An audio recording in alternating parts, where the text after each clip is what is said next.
ministro de Educación, Harald Beyer, anunció que se le pondrá suma urgencia al proyecto de ley de Superintendencia de Educación Superior, ya que en este momento no hay facultades específicas para fiscalizar. De hecho, solo 17 de 173 establecimientos de educación superior han entregado su estado financiero. Estamos junto a Fernando Atria, abogado académico de la Universidad Adolfo Ibáñez y autor también del libro La mala educación, con quien vamos a conversar sobre este tema y también sobre la situación actual de la educación superior en Chile. Fernando, ¿cómo le va? Buenas noches. Buenas noches. Me gustaría comenzar justamente con esto, un tema bastante amplio, pero que nos puede dar también el punto de partida de esta conversación que tenemos durante este rato. Tenemos media hora, así que hay harto que conversar. ¿Cómo evalúa usted la situación actual de la educación superior en Chile, a grandes rasgos? Bueno, es una pregunta bien amplia, pero hay una de las cosas que dijo el ministro de Educación hoy día que yo creo que da una pista de la situación actual, o de parte del problema actual, y es esto que él dice que en caso de que haya universidades que no entregan la información que el ministro le solicitó, no puede sino, o sea, las sanciones que tiene disponibles son la amonestación y 100 UTMs. Y esas son las sanciones que están contenidas en la ley 20.129, efectivamente. Y la pregunta es, ¿cómo es posible que la ley solo contemple amonestación y 100 UTMs para universidades que entregan información falsa, por ejemplo? ¿No?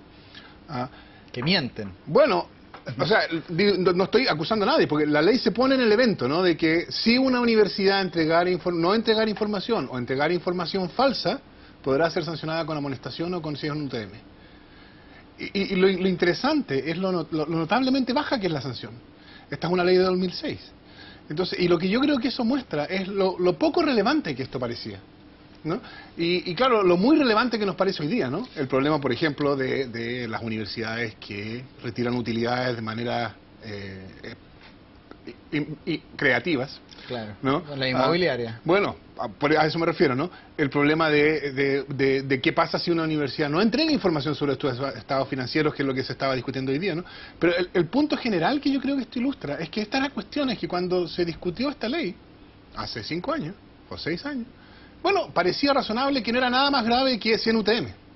¿Me entiende? Como sanción. Yo creo que eso da una medida de lo mucho que ha cambiado la manera en que estamos ahora pensando o discutiendo sobre educación. Porque estas cosas hoy día, si las discutiéramos hoy día, nos parecería mucho más grave que algo que es sancionable con 100 UTM, que son 4 millones de pesos. Eso mismo, son como las multas cuando hay multas a mega empresas que retiran utilidades por millones de dólares y una multa es de 15 millones de pesos, claro. 20 millones, me estoy recordando ahora, por ejemplo, a las empresas generadoras de electricidad. Claro, claro.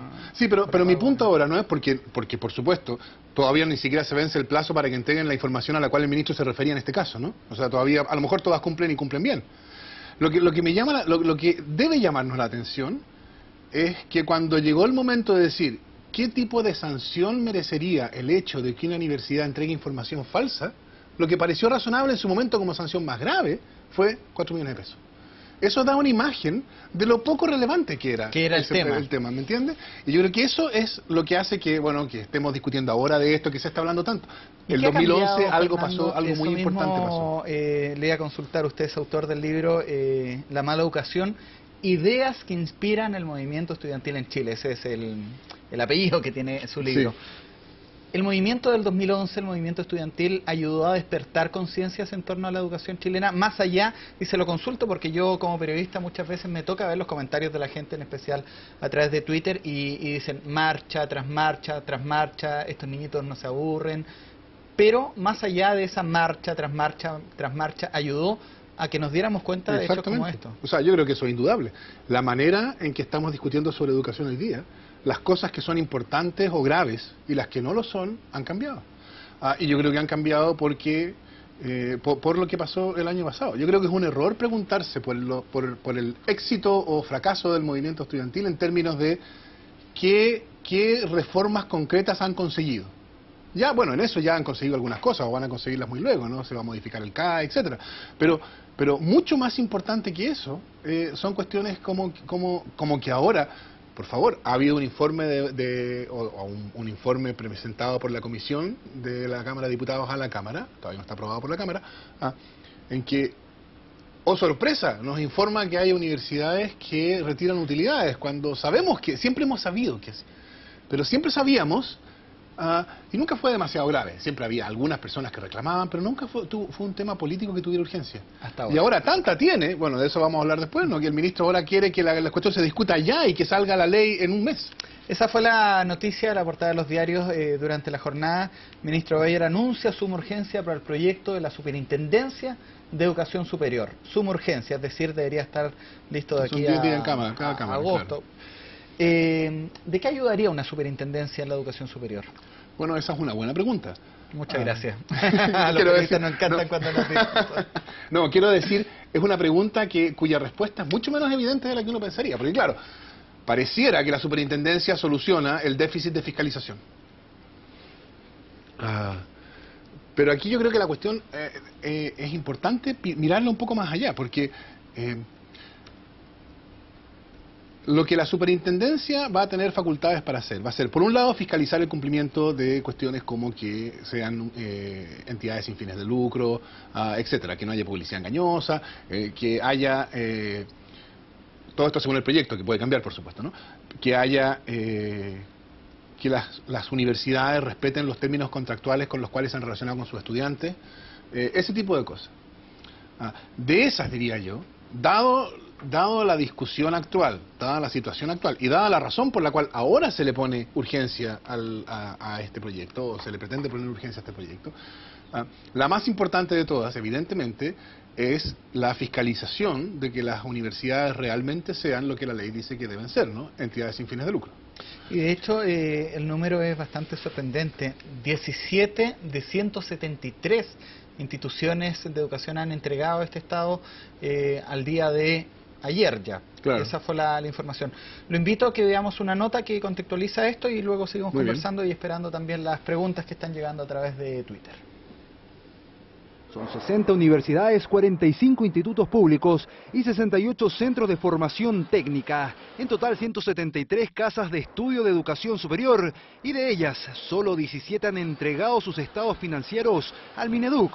Así lo detalló el titular de la cartera a 4 días que acaba el plazo para que los planteles indiquen, por ejemplo, las cifras de arriendo o remuneraciones de directivos. El problema, dicen en el ministerio, es que no podemos necesariamente verificar la veracidad. Entonces, cuando es muy obvio va a saltar esto y vamos a poder hacer los casos. Pero cuando no es tan obvio, como no podemos verificar la información, no va a ser tan fácil. Por eso que le queremos poner al proyecto de superintendencia suma urgencia. Es decir, la Cámara tendrá 10 días para tramitarlo, luego el Senado deberá hacer lo mismo. Un anuncio en medio de la polémica tanto por la denuncia en la Universidad del Mar y los resultados de la llamada Comisión Lucro, que estableció que al menos 7 universidades están fuera de la ley. Informe que este lunes los diputados de la instancia legislativa le hicieron llegar al ministro, a quien emplazaron.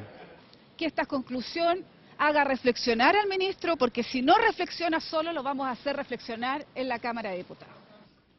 Un documento de casi 400 páginas en el que además estableció los mecanismos para lucrar en las instituciones privadas, entre ellos las llamadas sociedades espejo, la misma que según el rector del Alberto Hurtado existen en las universidades del Consejo de Rectores. Por ejemplo, la Universidad de Chile, que obviamente ella como universidad no tiene fin de lucro. Yo no digo que necesariamente los profesores lucran, pero la mayoría de las facultades tiene paralelamente una fundación privada. Polémica que crece en torno al financiamiento en la educación superior. En el ministerio insisten en la superintendencia por la falta de atribuciones para fiscalizar. Nosotros hoy día podemos hacer lo siguiente: sancionarlas por 100 UTM a las instituciones o revocarle el reconocimiento oficial. Esas son las dos únicas posibilidades que tenemos. Por eso el gobierno llama a aprobar el proyecto de superintendencia en medio de las críticas de sectores de oposición y a días de una nueva movilización nacional de los estudiantes universitarios y secundarios contra el lucro.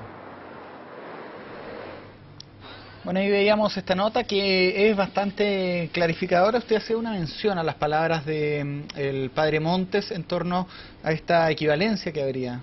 Bueno, yo comentaba que yo creo que eso es un error de él, porque yo creo que son dos cuestiones completamente distintas. un problema es el hecho de que como consecuencia de que el Estado haya abandonado completamente su responsabilidad en la mantención de las universidades estatales o públicas, estas universidades se hayan visto forzadas a actuar en términos del mercado, ¿no?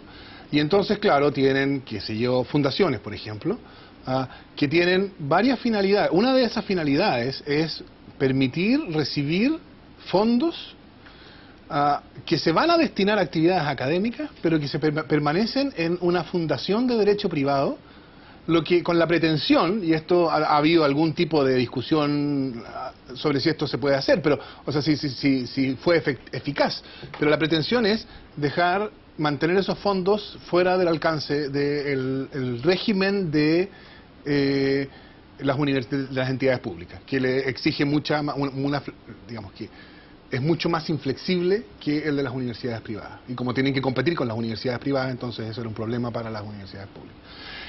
Yo diría que analogar eso, ¿no? El hecho de que se producen este tipo de cosas y que las universidades venden servicios en el mercado y cobran caro por ellos y con eso compensan las remuneraciones de sus profesores, y claro, a veces pasa que esas remuneraciones pueden ser extraordinariamente altas, etc. Ese problema, analogarlo al problema de que muchas universidades funcionan como maneras de obtener utilidad para sus dueños, yo creo que es confundir dos cosas que son completamente distintas. Uno es el régimen de financiamiento de las universidades del Estado, ¿no? Y claro, si el Estado no las financia, entonces van a tener que salir al mercado a buscar cómo financiarse. En el fondo es obligarlas a eso. Pero no es el dueño, el Estado, no está retirando utilidades de esas universidades. No, eso es lo que el Estado hace con Codelco. El Estado retira utilidades con Codelco. Simplemente la universidad está usando eso que genera con la venta de servicios al mercado, y ahí hay un problema de que universidades públicas estén vendiendo servicios al mercado. Pero eso no tiene nada que ver con el problema de que entidades que la ley califica como entidades que deben ser con fines de lucro para los efectos del reconocimiento estatal, ese es el lenguaje de la ley, estén funcionando como entidades en los hechos, con fines de lucro, ¿no? El segundo es un problema claro de ilegalidad. El primero es un problema de cómo está, de cuál es la situación en la cual las universidades estatales se han visto forzadas a llegar como producto del hecho de que el Estado no la financia. Fernando, estamos a la espera, veíamos la nota de los estados financieros de estas instituciones, 17 de 173 lo han entregado. Hay una consulta precisamente a través de Twitter sobre esto. ¿Serán verídicos estos estados financieros de estas instituciones? ¿A qué le temen los que aún no lo han entregado? ¿Cómo se va a poder verificar si la información que entregan es verdadera? Bueno, yo todavía no saltaría ninguna conclusión, ¿no? O sea, después de todo, esas universidades, o las personas que están en esas universidades, comparten, o puede ser que compartan esa característica chilena de dejar las cosas para última hora, y todavía quedan 3 días, ¿no? Así que... Y después le exigen al oro. Bueno, claro. ¿Quién sabe si en estos 3 días se reciben los 160 y algo que faltan? Margen todavía sería imprudente por ahora saltar a la conclusión de que han decidido incumplir porque tienen algo que ocultar. Ahora, la otra parte de la pregunta, que también la mencionaba el ministro, es otra parte interesante, y es ¿cómo puede el Estado saber que esa es una información verídica? Sobre todo, como lo decía antes, ¿cómo puede el Estado saber que es una información verídica? Sobre todo en circunstancias que la sanción que el Ministerio tiene para aplicar en caso de no entrega de información o falsedad, según la ley, claro, además está la pérdida de reconocimiento, pero según la ley, las sanciones son 2, son amonestación, o sea, que el ministro los llama y le diga se portaron mal, o 4 millones de pesos. La 100 UTM. La 100 UTM, que en el caso de reincidencia, y eso es lo máximo, pueden llegar a 200 UTM. Y para eso... Y entonces, claro, si tiene una sanción tan débil, bueno, no solo, por un lado, el Ministerio no tiene cómo verificar que la información sea verídica. Claro, salvo que sea obviamente falsa, como decía el ministro. Y por otro lado, digamos, en términos del economista, el incentivo que las universidades tienen para no incumplir, el temor a la sanción, es mínimo, porque es una sanción ridícula. Hemos llegado a esa conclusión. Lo que yo creo que es más importante destacar es, mirado ahora, lo absurdo que parece esto, lo insensato que parece eso. Tener un sistema, es decir, tener universidades que con 25.000 estudiantes, ¿no? Y que tienen entonces un movimiento de dinero anual, que es una suma estratosférica, y tenerlo sujeto a estas condiciones de publicidad y estas condiciones de sanciones por ir... O sea, yo diría, una cosa importante es ver que visto hoy día, desde todo lo que ha pasado, donde estamos hoy día, miramos para atrás y decimos, ¿cómo puede habernos parecido eso una buena regulación? Fernando, ¿está Chile preparado para tener una cantidad de universidades privadas como la que tiene? Con la cantidad de universitarios que están egresando año a año de diferentes carreras que están sobrepobladas. Bueno, yo tiendo a pensar que en general para una persona es mejor tener educación universitaria que no tener, o tener preparación profesional que no tener. Porque ahí podríamos entrar al tema de los créditos Corfo, que ahí El estaríamos problema, hablando claro, otra media hora. el problema es que la manera en que se ha entendido que la educación se financia en Chile es una manera que tiene esta consecuencia perversa de que puede resultar que una persona, por así decirlo, sale para atrás, ¿no? Que le sale más caro, se endeuda más por estudiar que lo que después va a recuperar en su vida laboral. Por esta presión de ser universitario. Bueno, que da la claro, sociedad. y por el hecho de que la educación universitaria cada uno se la tiene que pagar a su bolsillo, ¿no? Que yo creo que esa es una manera muy brutal de financiar la universidad. ¿Qué opina usted de la demanda estudiantil de gratuidad en la educación? Bueno, yo creo que, digamos, yo creo que es una demanda plenamente razonable. Yo creo que apunta directamente a uno de los dos problemas. El otro es precisamente la educación con fines de lucro, ¿no? Esos son los dos problemas.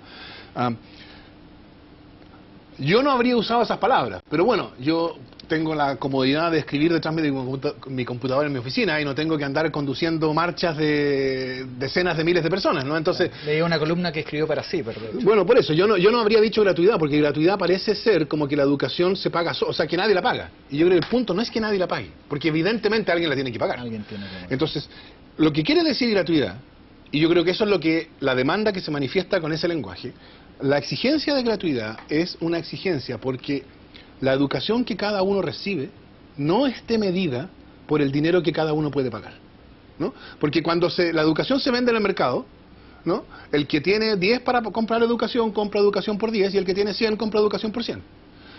Y la demanda de gratuidad es que cada uno pague, porque la demanda de gratuidad va junto con la pretensión de que se pague con impuestos, obviamente, ¿no? Esa es la manera. Entonces, que cada uno pague impuestos en la medida de sus posibilidades, y entonces uno paga como proporción a los ingresos de uno, y cada uno recibe educación, no en proporción a lo que puede pagar, sino en proporción a lo que lo necesita y las condiciones digamos, de selección universitaria, etcétera, las que sean pertinentes, ¿no? Pero la demanda de gratuidad lo que busca es romper el vínculo que yo diría que en el sistema educacional chileno existe a todo nivel, y eso es uno de los aspectos más brutales del sistema educacional chileno, el vínculo que hoy existe a todo nivel entre el dinero que cada uno tiene y la educación que cada uno recibe. Ese es un vínculo que yo diría es imperativo romper. Volvemos al tema de la Superintendencia de Educación Superior. Hay consultas también que han hecho a través de Twitter. Desplegamos, por ejemplo, Gallo de Sócrates, este es un seudónimo que pregunta: ¿por qué los estudiantes dicen que el proyecto de Superintendencia de Educación es malo? ¿Lo puede explicar? Bueno, no sé por qué los estudiantes dicen. Yo le puedo dar mi opinión sobre algunos aspectos de ese proyecto. Yo temo que como está el proyecto, lo probable es que termine siendo una solución que no soluciona nada. Porque por lo que yo le decía antes, ¿no? Las facultades de esta superintendencia se relacionan con cosas como las que yo le dije. Una es la fiscalización de que sean entidades sin fines de lucro, que yo diría que es la más importante. Otra, que cuestiones de publicidad engañosa, etcétera. Y una tercera, tres, que la universidad respete los términos de sus contratos con sus estudiantes, que no actúe respecto de ellos. En el fondo, con una especie de CERNAC de la universidad en ese sentido. Y 4, manejo de información, ¿no? Que es lo que el ministerio está haciendo ahora, y que eso debería pasar a la superintendencia, que la superintendencia sea la que recopila toda esta información, la hace transparente, etcétera. De esos 4 dimensiones, la más importante es la que tiene que ver con la fiscalización de los retiros encubiertos de utilidades. Y yo creo que ahí hay un problema grave, porque a mí me gustaría saber cuál es la opinión que a este gobierno le merece lo que pasó con la Universidad del Mar. no sé si es del mar o de Niña del Mar. Pero No, del mar. ¿sí, no? Del mar. No, hay varias. Se parecen, pero... Porque conforme al discurso que ha habido siempre, lo único que parece haber ocurrido ahí, por supuesto hay una investigación, pero por los antecedentes, por lo que decía el rector cuando renunció, lo único que ha habido es que la universidad prefirió pagar arriendos antes que pagar sueldos. Y jurídicamente hablando, la universidad no tiene la obligación de pagar sueldo antes que arriendo. Entonces, estrictamente, desde un punto de vista rigurosamente formalista, uno tendría que decir que no es ilegal, en esos términos. Ahora, por supuesto, yo creo que no puede mirarse desde ese punto de vista solamente. También hay que mirar que estamos hablando de entidades sin fines de lucro y que estas son, en fin. En el papel. Pero el problema, diría yo, es que si eso es ilegal, ¿qué va a pasar con las otras universidades? Y bueno, hay varios miembros en el gabinete que están involucrados en universidades que están también... Bueno, están o estuvieron, claro. El ministro Larroulette, el ministro Lavín. Claro, están o estuvieron. En universidades que también están al alcance de esto. Entonces si el gobierno, consciente de este coletazo que puede tener, ¿no? Entonces busca alguna manera de decir que porque formalmente no hay ilegalidad, entonces lo de la Universidad del Mar no es... ¿Me entiendes? Eso en definitiva significaría que la superintendencia no tiene mucho sentido, porque si esto no es un problema, no es ilegal, claro, entonces nada es ilegal. Y si nada es legal, entonces ¿para qué tenemos un mecanismo, un sistema de fiscalización? Entonces yo creo que hay un problema y a mí me gustaría saber qué es lo que el Ministerio de Educación piensa sobre la Universidad del Mar. Sobre lo mismo usted hacía mención a qué piensa el gobierno. Yo quiero acotar un poco más su reflexión y preguntarle sobre su balance en torno a la gestión de Harald Beyer, actual ministro de Educación. ¿Cómo cree usted que lo ha hecho? Un hombre reconocidamente técnico por los estudiantes, un hombre académico, su nombre era de consenso. Sí, no sé cómo lo fue el ministro Lavín en un tiempo donde justamente por pertenecer a una institución de educación o haber estado vinculado, gatilló su salida. ¿Sabe lo que yo diría sobre el ministro Beyer? Y no sé si va a ser muy sensato que yo lo diga, pero yo creo que al ministro Beyer le está pasando algo parecido a lo que le pasó al ministro Rate, a lo que pasó a Jorge Rate cuando era ministro de Educación. ¿Sí? Sí, porque siendo Rate ministro de Educación se introdujo el financiamiento compartido, ¿no? Que fue lo que empujó o aceleró el proceso de segregación de la educación escolar y llevó a la caída libre de la educación pública. Ahora, yo no creo que Arrate sea un vendido al neoliberalismo, como se dice, ¿no? Como se le critica a la concertación en general. En el caso de Arrate, yo creo que es que él no se dio cuenta, se dejó llevar por lo que parecía de sentido común en ese momento. Y yo creo que al ministro Beyer le está pasando lo mismo, porque el proyecto que él ha formulado, lo que él ha propuesto para el financiamiento de las universidades, yo diría que tiene consecuencias que él no se imagina. Una consecuencia... ¿Qué tipo de consecuencia? O sea, tiene consecuencias no en el sentido de que si se legisla va a cambiar algo. No, al contrario. No es que vaya a cambiar. Es que la lógica del proyecto que él ha presentado es una lógica que va contra lo que este gobierno siempre ha sostenido, lo que la gente de este gobierno siempre ha sostenido, lo que el propio ministro Beyer siempre ha sostenido.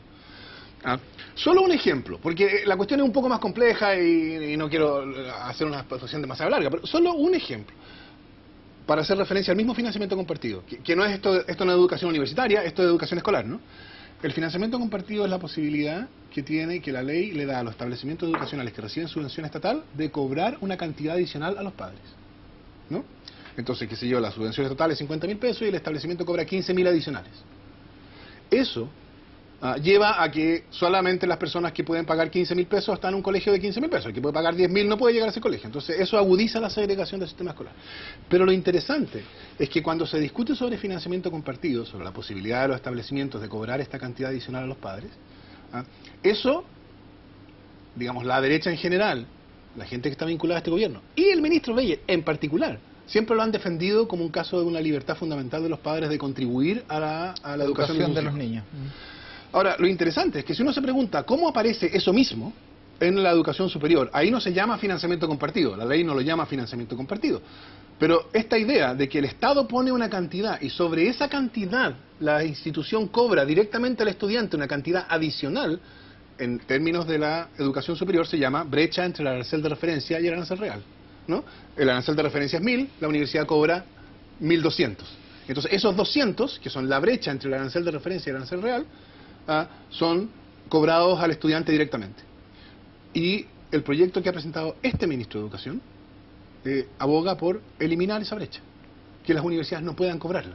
O sea, que se hagan cargo ellas de la brecha, que den una beca por esos 200 en el ejemplo, o que le den un crédito al estudiante en los mismos términos que el crédito estatal. Pero eso habla bien de él. Bueno, es que Volviendo a la pregunta original de su balance en torno a la gestión. yo no sé si él tiene conciencia, él se da cuenta de que está concediendo el punto respecto al financiamiento compartido, que él defendió a brazo partido hasta hace algunos meses. Yo no lo he escuchado, no sé, ahí lo que yo diría es que así como Arrate cuando introdujo el financiamiento compartido no quería hacer más neoliberal el sistema educacional, que fue lo que efectivamente hizo, yo diría que cuando este ministro propone acabar con el equivalente del financiamiento compartido en educación superior, no creo que él quiera acabar con el financiamiento compartido, pero en los hechos, la pregunta obvia después de este proyecto presentado por este ministerio es: si las universidades no pueden cobrar directamente a los padres en exceso de lo que paga el Estado, ¿por qué lo pueden hacer los establecimientos subvencionados? Juan Gabriel Valdés le envía saludos a través de Twitter, estuvo recién en el programa de Juan Manuel Astorga. Y a través de Twitter hay muchas consultas, quiero también que los tuiteros tengan oportunidad de consultar. Hay muchos comentarios, pero voy a destacar el de Juan Eduardo Rollano, que hace una consulta bien al hueso. ¿Es necesario contar con tantas universidades, tanto fiscales como privadas? ¿Por qué no actúa el Estado y regula su número según la necesidad del país? Bueno, la pregunta, supongo que la pregunta insinúa ya una respuesta, ¿no? ¿Por qué? Porque parte de la lógica del desarrollo del mercado universitario, y no solo universitario, sino escolar en general, y no solo en educación, sino también en salud, etcétera, ha sido que al Estado no le corresponde más que, por una parte, proveer un servicio mínimo, y por otra, dejar que la iniciativa privada se desarrolle de la manera que considera adecuado. Fernando, ya para cerrar la entrevista, me gustaría volver a su libro, La mala educación, ideas que inspiran el movimiento estudiantil en Chile. Sí, que está en todas las librerías, me dicen. ¿Cuál es el momento que está viviendo el movimiento estudiantil en Chile hoy, a 27 de junio? ¿Se ha debilitado, como algunos han dicho? Gabriel Boric decía que a partir de ahora viene un segundo tiempo, pero durante el primer semestre ha sido mucho más tenue que lo que vivimos durante el año pasado. Bueno, yo creo que eso tiene que ver con cómo uno mide el éxito de un movimiento como eso. Yeah. ¿Me entiende? Antes de preguntarse si ha sido exitoso, la pregunta es, ¿qué contaría como éxito? ¿Salir a marchar? Bueno, ese es el punto, que una posibilidad es, claro, cuánta disrupción producen. Y en ese sentido no ha sido muy exitoso porque no ha producido mucha disrupción en el primer semestre. Pero ese es un criterio bastante débil de evaluación. La otra es cuántas reformas reales, cuántas reformas concretas ya han conseguido. Que en eso no lo han hecho demasiado mal, ¿no? O sea, el CAE está en vías de extinción. Lo probable es que el crédito Corfo también tenga una solución más o menos parecida a la solución que se le dé para reemplazar al crédito con aval del Estado, etcétera. Pero yo creo que lo más profundo, y por eso yo diría que está en un buen momento el movimiento estudiantil, lo más profundo es que el año 2011 fue la primera vez en 30 años que se impugnó directamente lo que yo diría que ha sido la filosofía alrededor de la cual se ha construido el Estado chileno, o el Estado en el sentido de la política social chilena. La política social chilena, en los últimos 30 años, y en esto ha habido continuidad, ha sido que el único deber del Estado es garantizarle a todos una provisión mínima, de salud, de pensiones, de educación, de lo que sea. Y la idea es que sobre ese mínimo, cada uno se compra lo que puede en el mercado, ¿no? Lo que hizo explosión el año pasado es que esa manera de entender el deber del Estado lo que hace es legitima la desigualdad. Porque la desigualdad aparece después de que el Estado ya ha cumplido su deber de garantizar el mínimo, y aparece, bueno, porque cada uno tiene recursos distintos para comprar en el mercado. Y entonces cada uno compra sobre la que provee el Estado una educación, más o menos educación, compra más o menos salud, tiene más o menos APB y entonces recibe más o menos una pensión más o menos suculenta, ¿me entiendes? Y lo que yo creo que la primera vez en 30 años que se impugnó directamente y explícitamente esta idea fue el año pasado. El año pasado se dijo, 2011. claro, porque en educación, se hizo a propósito de educación, ¿no? En educación el deber del Estado no puede ser garantizar el mínimo, el deber del Estado tiene que ser garantizar un sistema o crear un sistema educacional que por lo menos tienda hacia proveer una educación de igual calidad para todos. No lo va a lograr de un día para otro, evidentemente, pero por lo menos que tenga esa pretensión. Y a introducir esa pretensión, yo diría, impugna todo el modelo de cómo se ha pensado el Estado. Y eso yo diría, el hecho de que eso esté manifestándose en la discusión hoy día, eso yo diría que es un triunfo del movimiento estudiantil que se va a hacer recordado. Sobre lo mismo y para cerrar, ¿por qué la gente tendría, los que están viendo la televisión ahora y opinan a través de Twitter, tendrían que leer su libro, La mala educación? ¿Qué se van a encontrar? Bueno, una de las cosas que el libro pretende es que yo creo que, como pocas discusiones, la discusión sobre educación está llena de cosas que parecen argumentos, pero que no lo son. ¿No? Es decir, por así decirlo, voladores de luces. No, toda la discusión sobre el lucro, qué cuenta como lucro o no, ¿no? Esta palabra que se ha claro, demonizado tanto. y entonces resulta que uno que tiene que recurrir al diccionario, como si el diccionario fuera lo decisivo, ¿no? ¿Qué es lo que la Real Academia Española define como lucro y si eso existe o no? Yo creo que si uno se mira con cuidado, la mayor parte de las discusiones se da cuenta de que están plagadas de argumentos que son solamente voladores de luces. Y entonces, claro, mi intento en el libro es despejar eso. Por supuesto, habrá gente que pensará que mis argumentos son voladores de luces. Bueno, y ahí habrá que discutirlo, ¿no? Pero yo creo que el esfuerzo de tratar de despejar la paja del trigo en el debate sobre educación es especialmente importante porque está tan lleno de paja. Un tema que está en la portada de los diarios y que vale la pena también tomarse el tiempo para conocer y poder opinar con argumentos. Viene un fin de semana largo, puede ser un buen momento para leer el libro, claro. Para informarte. Fernando, te agradezco, ya son pasadas la 1 de la mañana por conversar en directo. Hay muchas preguntas, José Becerra, Eduardo Berna, muchos tuiteros que han opinado, pero elegimos algunas consultas, sin embargo la invitación queda abierta para otra oportunidad en un tema que va a seguir, por supuesto, siendo noticia. Bueno, muchas gracias. Nos vamos a la pausa, 1 de la mañana con 1 minuto. Gracias por sus preguntas, gracias por sintonizarnos. Seguimos con las noticias luego de esta pausa comercial.